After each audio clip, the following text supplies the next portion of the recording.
So we called ourselves the Ruralists. There is this idea that good art comes from cities, comes from urban areas. And we would like people to know that that's not true. I've been a songwriter for a long time.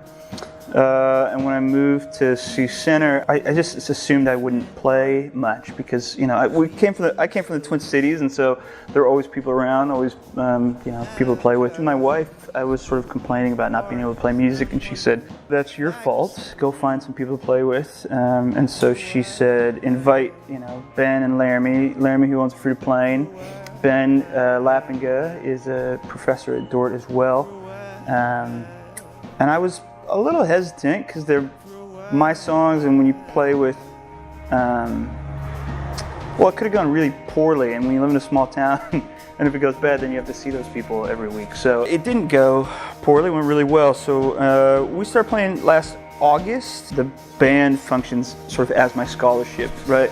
The research I do it's all creative, and for some people I think the idea of that as research doesn't make very much sense, or that as scholarship, but that's what I do. So they hired me to be a fiction writer and to be a writer, and so this is another way to sort of get involved in that art.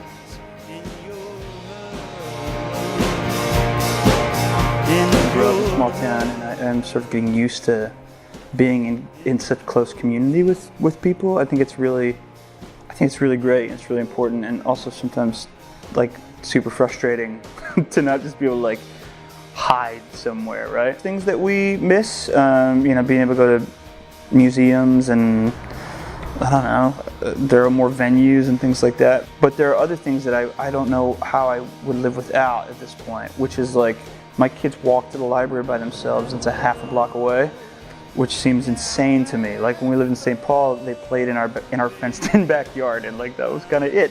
To be where I am in my life now, and to be making the music that I'm making now is a great surprise to me. And with the people that I'm making it with, it's a really like wonderful surprise, and I try really hard to be incredibly grateful for it, and I am most of the time. I think sometimes I tell people that my songwriting, the structure that I use, is you, me, us.